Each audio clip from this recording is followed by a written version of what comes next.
জানো তো, ঘুম থেকে উঠলাম, দেখি আকাশটা ভালো। তারপরে 7:30টা নাগাদ এত বৃষ্টি কি আর বলি। দেখলেই তো রাস্তাঘাটে জল জমে গেছে। যাই হোক, ছেলে মেয়ে মানে বরমশাই সবাই ঘুমিয়ে আছে। আমি আর কি করব, যেহেতু আমি উঠে পড়েছি, তো আমি আমার কাজ চালু করে দিচ্ছি আর কি। কারণ আজকে হলো সোমবার, আর সোমবারের দিন যেহেতু আমরা নিরামিষ খাই, তো এর জন্য ভাবলাম যে না, আমি আমার কাজগুলো করি।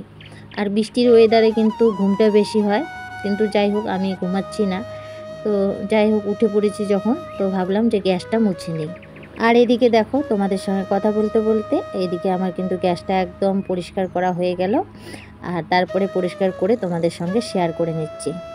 ওরা ওদিকে ঘুমাক, আমি আমার কাজগুলো করে নিই, অনেকটা মানে এগিয়ে যাবে। তো ওইদিকে আমি কিন্তু আর কি গ্যাসটা মুছে এদিকে আবার টেবিলটাও মুছে নিয়েছি। কারণ একটু পরে এই টেবিলটার মধ্যে অনেক কিছু থাকবে, এর জন্য টেবিলটা আগে পরিষ্কার করে নিলাম। যেহেতু সোমবার, তো অন্য সময় একটু দেরিতেও পরিষ্কার করলে হয়, কিন্তু যেহেতু সোমবার এর জন্য কিন্তু আরও তাড়াতাড়ি করে নিলাম। তো যাই হোক, ওই কাজটাও এগিয়ে গেছে। তারপরে এই যে দেখো, সব কিছু মাজা ঘষা করে নিয়েছি। কালকেরও কিছু বাসন ছিল, তো গোছানো হয়নি। আজকের কয়েকটা বাসন ছিল, সেগুলো আর কি মেজে টেজে এই যে জল ঝরতে দিয়েছি। আর এখন সেগুলো আবার গুছিয়ে নিব, যেহেতু রান্নাঘরটাও একবারে পরিষ্কার পরিচ্ছন্ন করে নিয়েছি। আর এখন সব বাসনপত্রগুলো গুছিয়ে নিব। আমি কত কাজ সেরে নিয়েছি, তার মধ্যে কেউই ওঠে নেই, তো আমি ভাবলাম যে আমার কাজটাই করে নিই। আর যে সকল বন্ধুরা আমার এতক্ষণ পর্যন্ত ভিডিওটা দেখছো, প্লিজ একটি লাইক করে দিও। আর নতুন কোনো বন্ধু যদি আমার এই ভিডিওটা দেখে থাকো, তোমাদের যদি ভালো লাগে, তো অবশ্যই আমার চ্যানেলটাকে সাবস্ক্রাইব করে দিয়ে আমার পাশে থাকার অনুরোধ রইল। আর যারা নাকি এই কাজটা করে রেখেছো, তাদের জানাই অসংখ্য ধন্যবাদ। আর এদিকে দেখো, তোমাদের সঙ্গে কথা বলতে বলতে অনেকগুলো প্রায় বাসন গোছানো হয়ে গেল। আর জানো তো, এই যে সকাল সকাল বাসনটা গোছালে কি হয়, বাসনের ঝুড়িটা কিন্তু ফাঁকা থাকে। আর ফাঁকা থাকলে অনেকটাই সুবিধা, কারণ সারাদিনে তো কত বাসন বের হবে আর কত বাসন যে ধুতে হবে।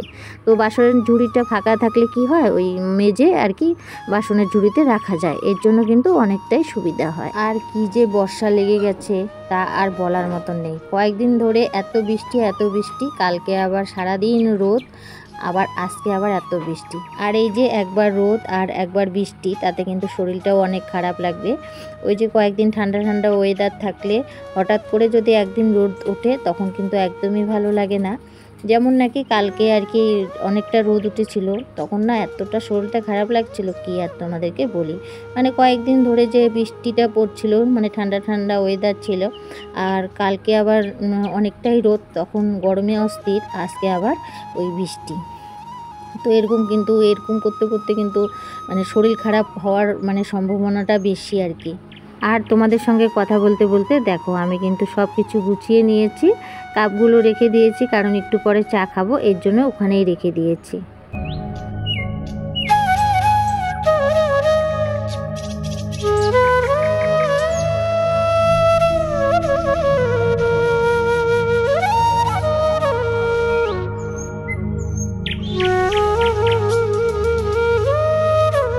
আর এদিকে চলে আসলাম বাইরে, এখন এসে দেখছি আরও অনেক বৃষ্টি পড়ছে। তো তখন তো সকালবেলা বৃষ্টি পড়ছিলই, তারপরে আবার এত জোরে বৃষ্টি মানে কি আর বলি, জলের স্রোত যাচ্ছে, এরকম অবস্থা। আর জানোই তোমরা, আমাদের রাস্তাটা ভালো না, এই দেখো রাস্তা কিন্তু জলে ডুবে গেছে, এতটা আর কি জল হয়েছে। বৃষ্টি দেখে এসে তারপরে কিন্তু এই যে এখন ঠাকুরের ঘরটা মুছে নিয়েছি। ঘরটা মুছে নিয়ে তারপরে কিন্তু এই যে ঠাকুরের বাসনটাও আর কি মেজে নিচ্ছি। মানে যতটুকু কাজ করতে হয় আমি ততটুকু আগে করে নিচ্ছি, কারণ বৃষ্টির কারণে গায়ে ছাকাটাও হচ্ছে না, এর জন্য চা খাওয়াটাও হচ্ছে না। তো কি আর করব, তো এদিকে বাকি কাজগুলো আমি করে নিই ভাবছি। তো এই জন্য ঠাকুরের ঘরটাও মুছে নিয়েছি, আর এদিকে ঠাকুরের বাসনগুলোও মেজে নিয়েছি। তাহলে অনেকটাই সুবিধা হবে পূজা দেওয়ার সময়। স্নানটা করে এসে কিন্তু আমি পূজাটা দিয়ে দিতে পারবো। তো এদিকে ভাসুর আবার ফুল নিয়ে এসেছে 1 ঠোঙা। তো এই যে ফুলগুলো এখন ঢেলে নিচ্ছি, দেখো কতগুলো ফুল। আর যেহেতু সোমবার আর নীলকণ্ঠ ফুল পেয়েছে, তো আমার কিন্তু বেশ খুশি লাগছে। সোমবারের দিন একটু ঠাকুরের কে আর কি নীলকণ্ঠ ফুল দিলে কিন্তু বেশ ভালো লাগে। তো এদিকে ঘরে শাক ছিল, ভাবলাম যে শাকগুলো বেছে নিই। তো যাই হোক, পরে আস্তে আস্তে আর কি বৃষ্টিটা কমছিল, তো তো ওর বাবা গেছে আর কি গায়ে ছেঁকতে। এদিকে দেখো আমি শাক নিয়ে এসেছি, আর যে আমাদের বিড়াল ছানাটা মনে হয় শাক বেছে দিবে আমার, তো ও কিন্তু ওরকম করে হাত দিয়ে ধরছিল। পরে এই যে আমি শাকটাও বেছে নিয়েছি। এর ফাঁকে আমাদের গরু ছাকা হয়ে গেছে, তারপরে কিন্তু আমি চাটাও বসিয়ে দিয়েছি। আর এর তো চাটা হয়ে যাবে, তারপরে এখন আমরা চা খাবো। তো আজকে আমাদের চায়ের সঙ্গে ছিল মুড়ি আর চানাচুর। সোমবারের দিন বেশিরভাগই আমরা মুড়ি চানাচুর খাই, আর না হলে পাউরুটি খাই, কারণ সোমবারের দিন ওই ম্যাগি চাউমিন বা পাস্তা আমরা কিছুই খাই না, কারণ সোমবারের দিন এটাই আমাদের খাওয়া দাওয়া।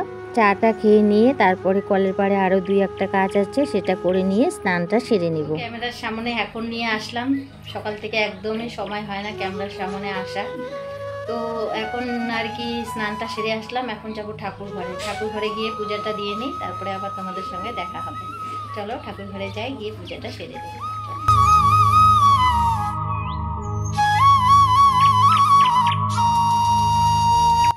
আর এই তো আমার কিন্তু ঠাকুর পূজা দেওয়া হয়ে গেছে, তারপরে কিন্তু তোমাদের সঙ্গে শেয়ার করে নিচ্ছি। আর কি বলি, বৃষ্টির দিনে না একদমই ভালো লাগে না, ঘরদুয়ার জানি মানে এক্সট্রা আলাদা একটা কিরকম জানি ভাব থাকে। তো অনেক কাজে আর কি সারাদিনে করতে হয়, কি আর তোমাদের বলি। আমি পূজাটা করতে করতে এদিকে বড় মা কিন্তু আলু ভাজাটা করে নিয়েছে, এখন নামিয়ে নিব। আর ও ডাল বসিয়ে দিয়েছিল, আমি আবার ভাতটা বসিয়ে দিয়েছিলাম, কারণ এইভাবে না করলে তো হবে না। তো এদিকে কিন্তু এই যে মুগ ডাল লাউ দিয়ে বসিয়ে দিয়েছি, আর এদিকে পাট শাকটাও ধুয়ে নিয়ে এসেছি, এখন রান্না করে নিব।